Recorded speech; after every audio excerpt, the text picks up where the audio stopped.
It was a Thursday evening like any other. I sat on the couch in our cozy Manhattan apartment, flipping through channels but barely paying attention. Work had drained me, but the thought of seeing Amanda when she came home kept me grounded. Amanda, my wife of 8 years, had a magnetic energy about her, a spark that could light up any room. She was everything I thought I wanted in a partner. Charming, confident, and fiercely independent.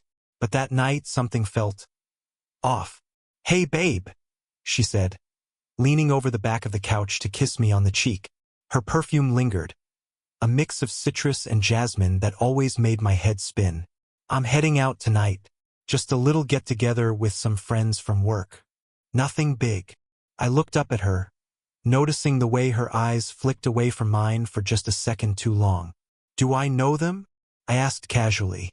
"Not really," she replied, brushing off the question with a wave of her hand. "It's mostly people from the PR firm. Kyle's hosting it, remember him? My old colleague." Something about the way she said his name tightened a knot in my stomach. "Kyle?" I repeated, testing the name on my tongue. I vaguely remembered him. Tall, slick, always seemed a little too interested in Amanda whenever I met him at office events. "You sure you don't want me to come along?" I joked, half smiling. She laughed, a little too quickly. "Oh no, you'd be bored out of your mind. Just PR talk and a couple of drinks. I won't be late, promise." Her words were light, but there was an edge to her tone, a forced nonchalance that didn't sit right with me. Still, I nodded and let her go, watching as she grabbed her coat and stepped into the chilly New York night.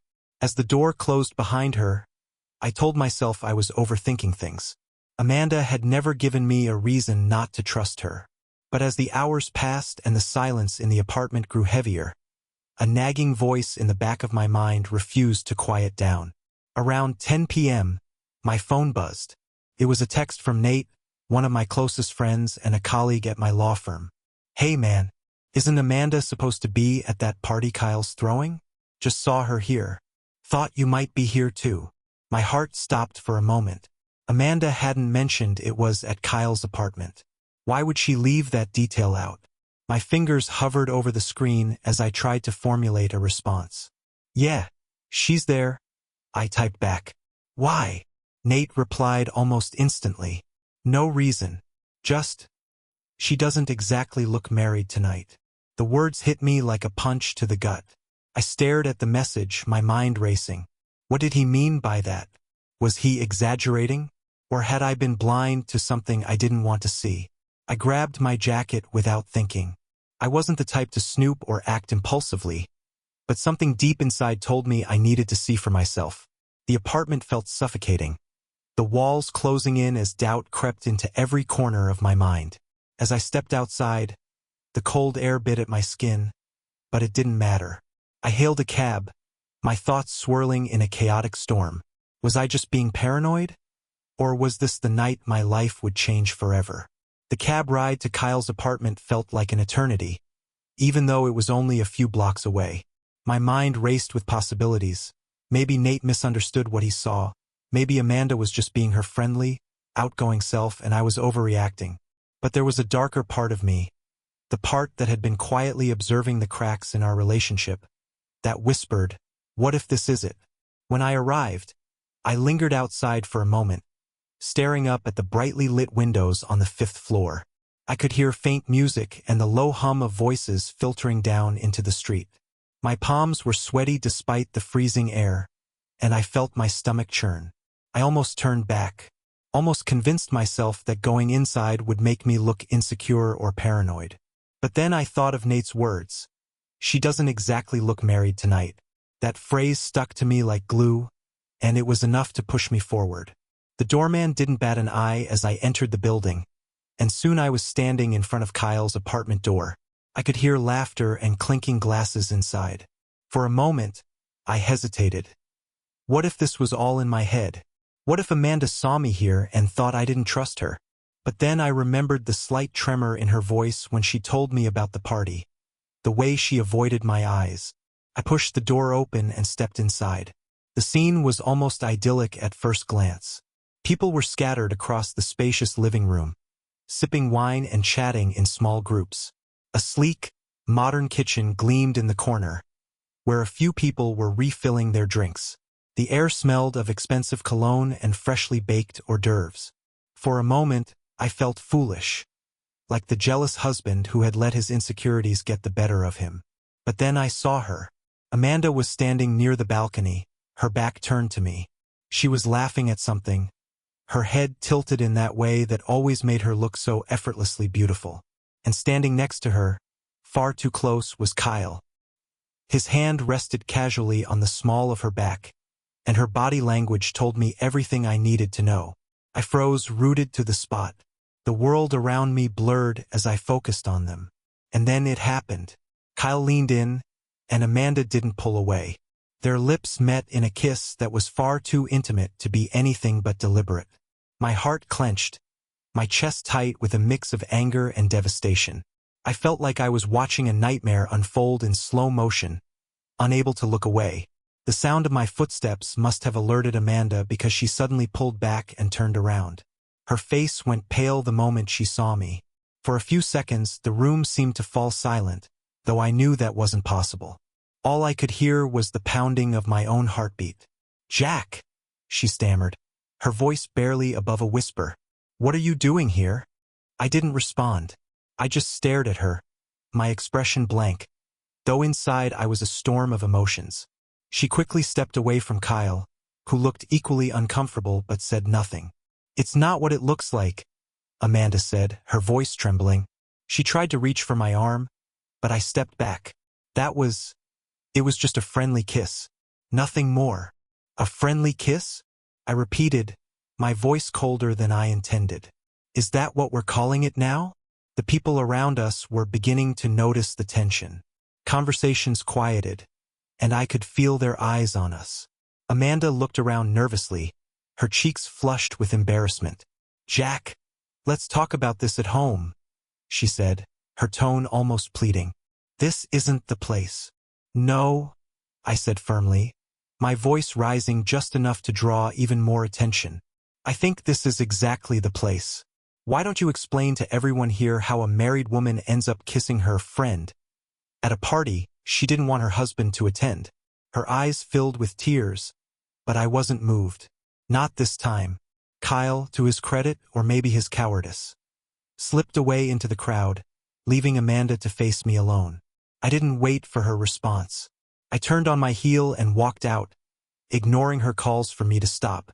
The cold air hit me like a slap to the face as I stepped back outside, but it wasn't enough to numb the burning anger and betrayal coursing through me. In that moment, I knew one thing for certain. This wasn't over. Amanda might have tried to dismiss it as a friendly kiss, but I wasn't a fool, and if she thought I'd let this slide, she was dead wrong. The cab ride home was silent except for the low hum of the engine. My mind was anything but quiet. I replayed the scene in my head over and over. Amanda's laugh, Kyle's hand on her back, the way she kissed him without hesitation. Every detail felt like a blade, cutting deeper with each thought. By the time I stepped into our apartment, the anger had started to boil over. I slammed the door behind me, the sound echoing in the empty space. Her scent still lingered in the air, a cruel reminder of the person I thought I knew. I couldn't just sit and stew in my thoughts. I needed answers. I needed to know if this was a one-time mistake, or if there was more to Amanda's friendship with Kyle than she was letting on. Without hesitation, I grabbed her laptop from the coffee table. She had never been one to hide passwords from me, and within moments, I was scrolling through her emails. Most of them seemed harmless, work correspondence, spam, the usual. But then I found a thread labeled, "Kyle, catching up," that caught my attention. My hands trembled as I clicked on it. The emails stretched back months, starting innocently enough. "Kyle, it was great catching up the other day. It's been too long. Drinks next week? Let me know when you're free." But as I scrolled further, the tone shifted. The messages became more personal, more intimate. "I can't stop thinking about our conversation last night. You really know me better than anyone. I feel like I can be myself around you in a way I can't with anyone else, not even Jack." My stomach turned. The emails painted a picture I couldn't ignore. They weren't just casual friends reconnecting. This was emotional infidelity, if not worse. I kept digging, my anger fueling me. It didn't take long to find text messages synced to her computer. As I scrolled through them, the pit in my stomach grew heavier. Kyle, last night was incredible. I can't stop thinking about it. Amanda, me too. I just wish things were simpler. Simpler? What was so complicated about being married? My chest felt like it was caving in as I read the messages. Dates, locations, stolen moments, all laid out in black and white. But the final blow came when I found a folder buried deep in her computer, labeled simply personal. It was filled with photos of Amanda and Kyle together. Some were harmless enough, them laughing at a restaurant, walking through the park. But others were unmistakable, them holding hands, her leaning into him with a look I thought was reserved for me. I closed the laptop, my breath shallow and ragged. The weight of the evidence crushed any lingering doubts I had. This wasn't a misunderstanding or a one-time mistake. Amanda had been living a double life, and I'd been too blind or too trusting to see it. When Amanda finally walked through the door an hour later, she looked startled to see me sitting in the dark, the glow of her laptop illuminating the room. "Jack?" she said cautiously, setting her purse down. "Why are you sitting here in the dark?" I didn't respond right away. I just stared at her, my expression cold and unyielding. Finally, I held up the laptop, the folder of photos open on the screen. "Care to explain this?" I asked, my voice sharp enough to cut glass. Her face went pale as she realized what I'd found. For a moment, she just stood there, her mouth opening and closing like she couldn't find the words. "Jack, I can explain," she finally said, her voice shaking. "Can you?" I snapped, rising to my feet. "Because from where I'm standing, it looks like you've been lying to me for months. So go ahead, Amanda. Explain. Tell me how this is all just one big misunderstanding." Tears welled up in her eyes, but I wasn't moved. Not this time. She reached out to touch my arm, but I stepped back, glaring at her with a mixture of anger and heartbreak. "Jack, it's not what you think," she pleaded. "Kyle and it just happened. I didn't mean for it to, but I was lonely, and you've been so busy with work. I felt like you weren't there for me anymore." Her words hit me like a slap to the face. "So this is my fault?" I shot back. "I work to provide for us, to give us a life, and you repay me by sneaking around with him? Do you even hear yourself right now?" She started to cry, but I didn't care. Her tears felt manipulative, an attempt to make me feel guilty for her choices. "I can't do this anymore, Amanda," I said, my voice breaking despite my best efforts to stay composed. "I can't look at you and not see the lies, the betrayal. We're done." Her sobs grew louder as she begged me to reconsider, but I couldn't. Not after everything I'd seen. I turned and walked into the bedroom, leaving her standing there in the dark, her cries echoing through the apartment. As I closed the door behind me, I felt a strange sense of clarity. This was the beginning of the end, and for the first time I was ready to face it head-on. The morning light filtered through the curtains, but it brought no sense of peace. I woke up in the spare bedroom, where I'd spent the rest of the night after Amanda's sobbing eventually faded. The sound of the city outside felt distant, muffled, like I was submerged in some surreal nightmare. Amanda was in the kitchen when I walked out, her face pale and drawn. She looked up from her untouched cup of coffee, her eyes swollen from a night of crying.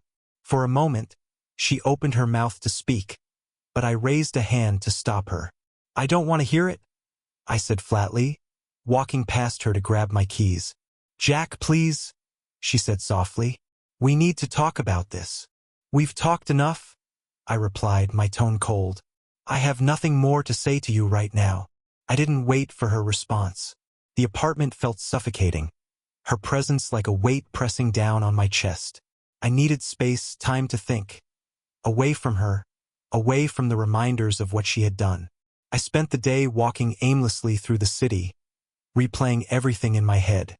Every memory of our relationship felt tainted now, every happy moment overshadowed by the knowledge of her betrayal. I thought about our wedding day, the promises we'd made to each other. For better or worse, we had said. But what was left of those vows now? By the time I returned home, it was late, and the apartment was dark. Amanda was sitting on the couch, waiting for me. She looked fragile, like a shadow of the confident woman I had married. "Jack," she began as I stepped inside. "I know you don't want to talk, but I need you to hear me out. Please." I didn't answer. I just stood there, my arms crossed, waiting for her to continue. "I know I've hurt you," she said, her voice trembling. "And I know you probably hate me right now. But I need you to understand that I never stopped loving you. What happened with Kyle? It was a mistake. A horrible, stupid mistake. I wasn't thinking clearly, and I let myself get swept up in something I didn't even really want." Her words felt rehearsed, calculated. It was the kind of apology that was meant to absolve her of guilt without fully taking responsibility. "Do you even hear yourself?" I said, my voice quiet but laced with anger. "You're calling this a mistake, like you tripped and fell into his arms. This wasn't a mistake, Amanda. This was a choice, a series of choices that you made over and over again. And the worst part is you didn't just betray me. You lied to me.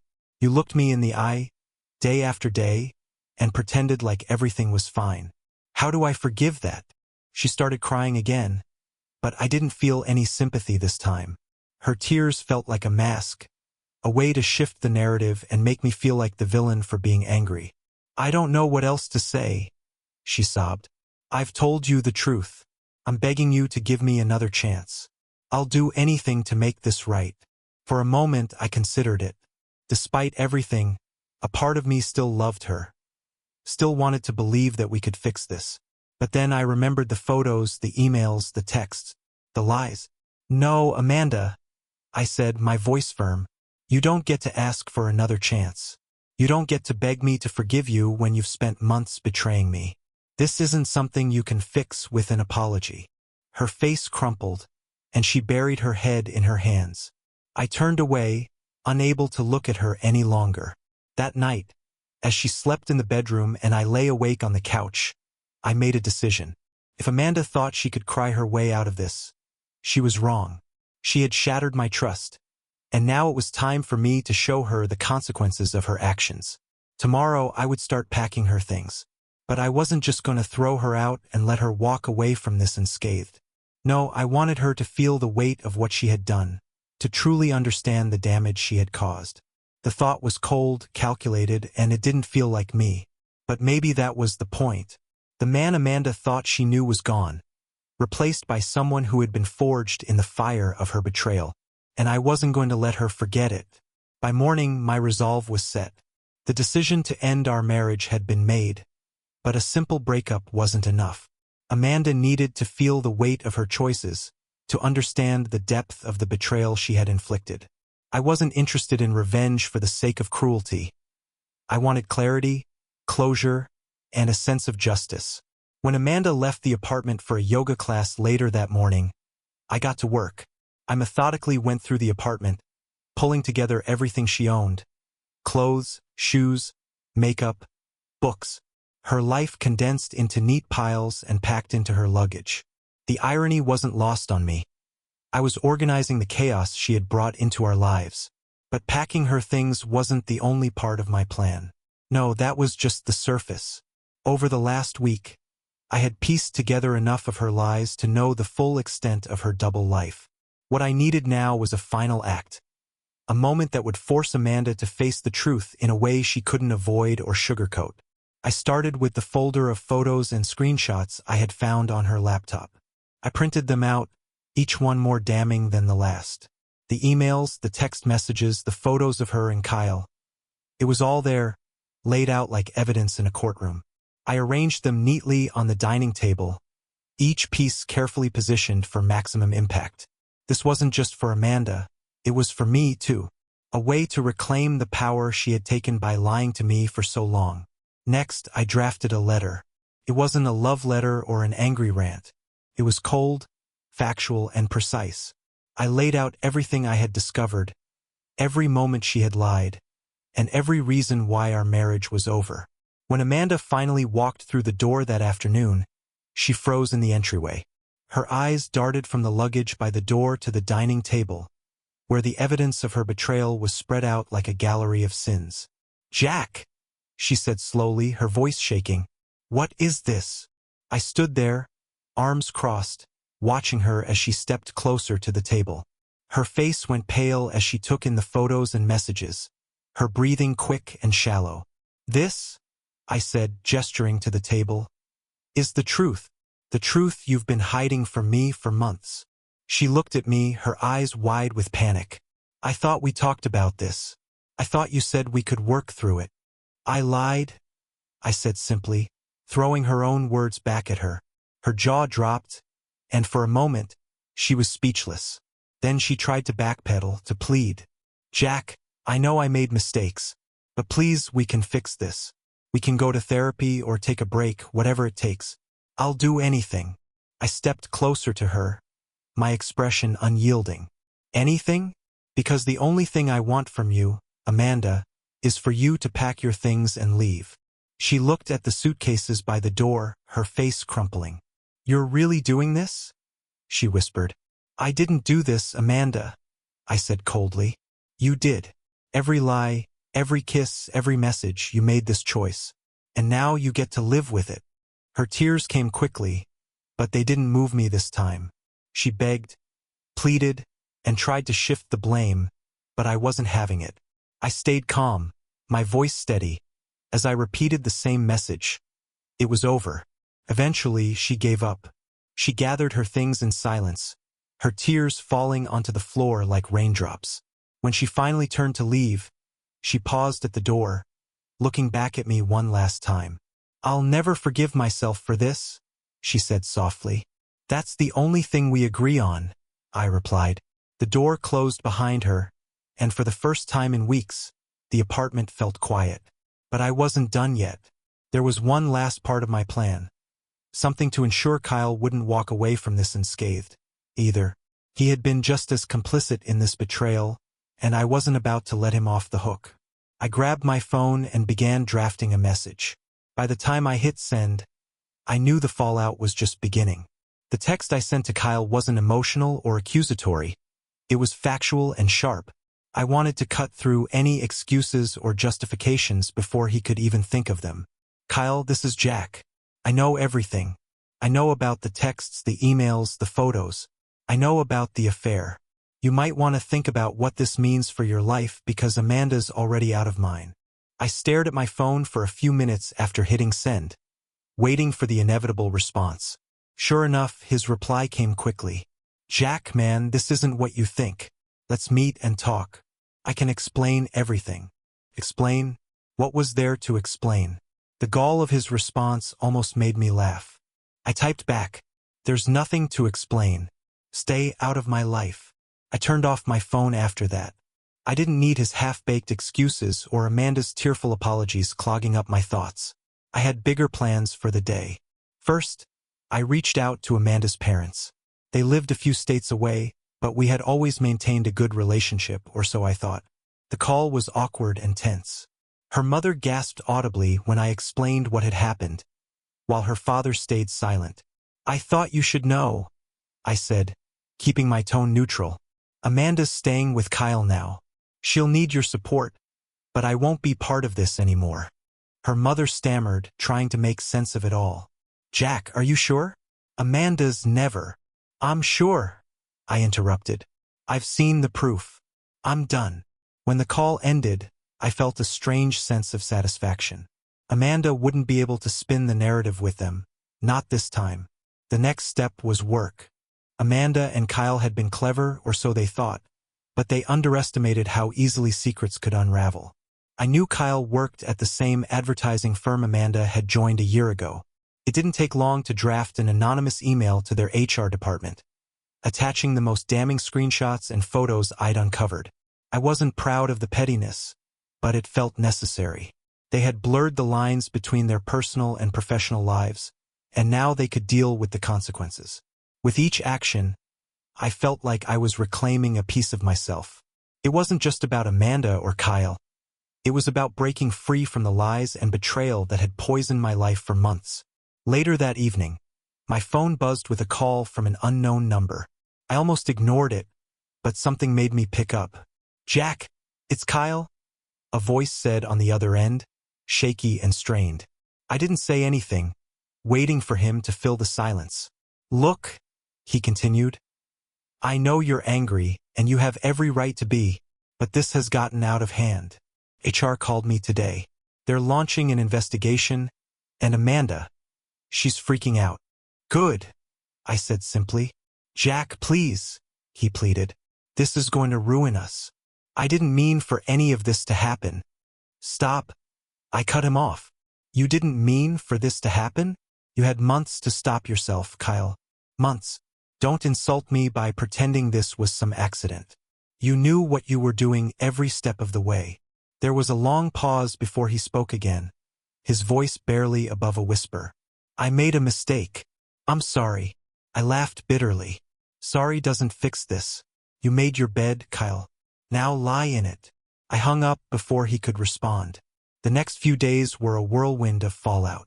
Amanda called me repeatedly, leaving voicemail after voicemail. At first, she begged for forgiveness, but as the days went on, her tone shifted. She started blaming me for involving her parents, for sending the evidence to her workplace, for ruining her life. But what she didn't understand was that she had ruined her life long before I stepped in. All I did was hold up a mirror. As for Kyle, word spread quickly at their office. I heard through mutual acquaintances that both of them had been put on leave while the company investigated. Their professional reputations were in tatters, and the life they had built on lies was crumbling. I didn't feel joy or triumph in their downfall, just a grim sense of justice. They had taken everything from me, and now they were paying the price. That night, as I sat alone in the quiet apartment, I realized something. The anger that had consumed me for weeks was starting to fade. In its place was a strange, bittersweet clarity. Amanda and Kyle were no longer my problem. They were free to deal with the wreckage of their choices, while I began the process of rebuilding my life. For the first time in months, I felt at peace. The days after Amanda's departure were strangely quiet. The apartment, once filled with laughter, arguments, and the hum of shared life, now felt like a hollow shell. At first, the silence was oppressive, like a heavy weight pressing down on my chest. But slowly, I began to appreciate it. I spent the first weekend cleaning, scrubbing every surface, washing every sheet, and purging anything that reminded me of Amanda. Her perfume still lingered in the bedroom, clinging stubbornly to the curtains and the carpet. But I opened every window and let the cold winter air rush in. I wasn't just cleaning the apartment. I was exorcising her presence from my life. The dining table, where I'd laid out the evidence of her betrayal, became my sanctuary. I bought new chairs, changed the lighting, and even moved the table to a different spot in the room. It felt symbolic, like I was reclaiming a part of my home she had tainted. One afternoon, as I was rearranging furniture, my phone buzzed with a notification. It was a message from Mark, one of my oldest friends. "Hey man, haven't heard from you in a while. Wanna grab a drink?" I hesitated before replying. Mark and I had drifted apart over the years, mostly because I'd been so focused on Amanda and our life together. But now, with her gone, I realized how much I'd neglected my friendships. "Sure," I typed back. "Let's meet at O'Malley's at 8. That evening, as I walked into the bar, I felt a pang of anxiety. It had been so long since I'd done something as simple as meeting a friend for a drink. But when I saw Mark sitting at a booth, a wide grin on his face, the tension melted away. "Jack," he said, standing to give me a firm handshake. "Long time no see." "Too long," I admitted, sliding into the booth. Over the next few hours, we caught up on everything: work, family, life. I told him about Amanda, sparing no details, and to my surprise, he didn't offer empty platitudes or awkward advice. He just listened. "You're better off without her," he said finally, his tone matter-of-fact. "And honestly, I'm glad you're finally free. Amanda always seemed controlling, like she wanted to mold you into someone you're not." His words hit harder than I expected because they were true. I had spent so much of our marriage trying to be the perfect husband, the perfect partner, that I'd lost sight of who I really was. When I got home that night, I sat on the couch and stared at the blank TV screen. Mark's words echoed in my mind. Who was I now without Amanda? What kind of life did I want to build for myself? The next morning, I made a list. It was simple at first, things I'd always wanted to do but never had the time or freedom for. Travel somewhere new. Take up photography again. Run a marathon. Learn to cook more than just spaghetti. It felt cliché, like something out of a self-help book, but it gave me a sense of direction. I started small. I signed up for a photography class at the local community center and spent weekends wandering the city with my old camera, capturing moments I'd overlooked for years. I cooked my first proper meal, chicken piccata, and while it wasn't perfect, it felt satisfying to create something for myself. One evening, as I was scrolling through the photos I'd taken, I realized something. For the first time in weeks, I wasn't thinking about Amanda. I wasn't replaying the betrayal in my head or wondering what she was doing now. I was just living. That realization hit me like a bolt of lightning. Amanda's betrayal had shattered my world, but it hadn't destroyed me. I was still here, still standing, and slowly but surely, I was rebuilding my life. A few days later, I received an email from Amanda. The subject line was simple: "I'm sorry. I didn't open it. I didn't need to." Whatever she had to say didn't matter anymore. My life wasn't about her anymore. It was about me. That night, I went for a run through the city, the cold air biting at my skin. As I pushed myself harder, my breath coming in ragged gasps, I felt a sense of freedom I hadn't known in years. I was starting over piece by piece, and for the first time in a long time I felt hopeful. Months had passed since Amanda walked out of my life, and slowly but surely, I had begun to rebuild. The emptiness I once felt had been replaced with a cautious optimism. My days were filled with new routines, new hobbies, and new people. But it wasn't until I met her, Emily, that I truly began to believe in second chances. It happened at a gallery downtown. My photography class had organized an exhibit showcasing the work of students, and despite my initial reluctance, I'd agreed to display a few of my shots. The gallery was small but charming, with dim lighting and a quiet hum of conversation filling the air. I stood near the back, watching as people wandered through the exhibit. My photos were a series of cityscapes, shots of forgotten alleys, graffiti-covered walls, and the soft glow of neon signs at night. They weren't groundbreaking, but they were mine. "That one's my favorite," a voice said behind me, soft and warm. I turned and found myself looking at a woman with auburn hair and piercing green eyes. She was dressed simply, a leather jacket over a white blouse and jeans, but there was an air of quiet confidence about her. "Really?" I asked, glancing at the photo she was pointing to. It was a shot of a rain-soaked street, the reflection of a neon sign shimmering in a puddle. She nodded, smiling. "It feels raw, honest, like you captured a moment no one else noticed." Her words caught me off guard. I wasn't used to compliments, especially ones that felt so genuine.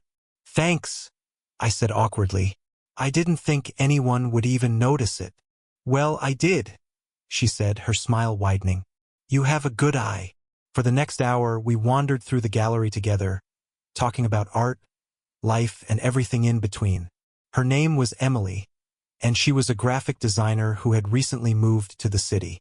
There was an ease to our conversation that I hadn't felt in years, as if we had known each other forever. By the end of the night, I found myself doing something I hadn't done in a long time. I asked for her number. The days that followed were filled with cautious excitement. Emily and I began texting, our conversations flowing effortlessly from one topic to the next. She was funny, kind, and refreshingly honest, with none of the pretenses or games I had grown so wary of. Our first date was at a small coffee shop near her apartment. It wasn't extravagant or elaborate, but it didn't need to be. We spent hours talking, laughing, and sharing stories, and by the time we said goodbye, I couldn't stop smiling. But as much as I liked her, there was a part of me that held back. Amanda's betrayal had left scars, and I wasn't sure if I was ready to let someone in again. Emily seemed to sense this, but she never pushed. Instead, she gave me the space I needed, her patience and understanding slowly chipping away at the walls I had built around myself. One evening, as we walked along the river, she turned to me and said something I'll never forget. "Jack," she said softly, "I don't know what you've been through, but I can see it's still weighing on you. Whatever it is, you don't have to face it alone." Her words hit me like a tidal wave, washing away the last remnants of doubt and fear. For the first time, I realized that moving on didn't mean forgetting the past. It meant finding the strength to embrace the future. That night, I told Emily everything.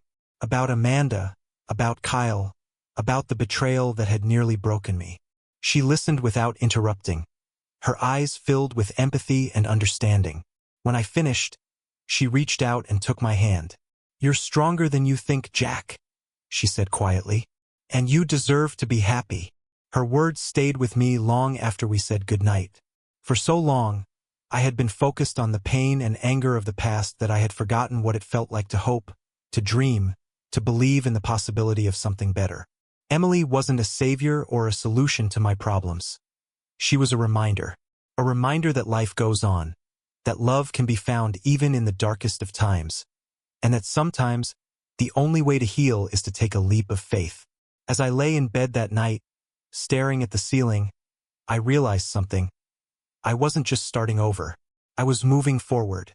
And for the first time in what felt like forever, I was excited to see what came next. Life with Emily brought a kind of peace I hadn't known in years. It wasn't dramatic or overwhelming. It was steady, like the calm after a storm. We fell into a rhythm. Casual dinners, weekend hikes, and lazy Sundays with coffee and books. Her presence in my life felt natural, effortless, like she had always been meant to be there. But the shadows of the past still lingered. Every now and then, I'd catch myself overthinking, second-guessing her motives or questioning her loyalty. I hated that Amanda's betrayal had left me so guarded, but Emily never grew frustrated. She met my hesitations with kindness, reminding me with every gesture that trust wasn't something I had to give all at once. One evening, as we walked through the park, she stopped abruptly and turned to me. "Jack," she said, her voice firm but gentle, "you can't keep carrying this. Let it go. It's okay to let someone love you." Her words sank deep, cutting through the doubts I hadn't realized I was still holding. She was right. Amanda's betrayal didn't define me, and it didn't have to dictate the rest of my life. That night, as I held Emily close, I made a decision. I wouldn't let the past steal another moment of my future. It's strange how closure doesn't come when you expect it. I always thought it would be some grand, final moment where everything would click into place and I'd feel at peace. But real closure came quietly, almost unnoticed. It was a random Tuesday afternoon when I saw Amanda for the first time in months. I was walking out of a coffee shop, lost in my thoughts, when I saw her standing across the street, looking more fragile than I remembered. For a moment, I thought about walking away, about ignoring her, pretending I didn't see her. But something inside me stopped. I crossed the street, my heart pounding. When I reached her, she didn't speak at first. She just stared at me, her eyes full of regret. "Jack," she whispered. I cut her off before she could finish. "I don't want to hear it." Her face fell, but I didn't soften. I'd heard enough excuses, enough pleas for forgiveness. I wasn't here for that. "I'm not angry anymore," I said, my voice steady. "I've moved on." Amanda opened her mouth as if to protest, but I raised a hand to stop her. "I don't need closure from you, Amanda. I've already found it." I turned and walked away without looking back. That was the moment I realized I had finally let go. No more pain, no more second-guessing, no more wondering what could have been. I didn't need Amanda to say anything or make it right. The only person who could give me closure was me. And that was exactly what I did. Months passed, and life moved forward. Emily and I built something real, something solid. The past was no longer a weight on my shoulders, but a chapter that had shaped me into who I was now. I traveled, ran that marathon, and started seeing the world with new eyes. Amanda and Kyle? They were distant memories, fading like a bad dream. Every day felt like a fresh start, and for the first time in a long time, I embraced the future, not afraid of what it might hold. This was my life now, and I was finally free. If you made it this far, drop a comment below and let me know your thoughts. Don't forget to like and subscribe for more stories that will make you think.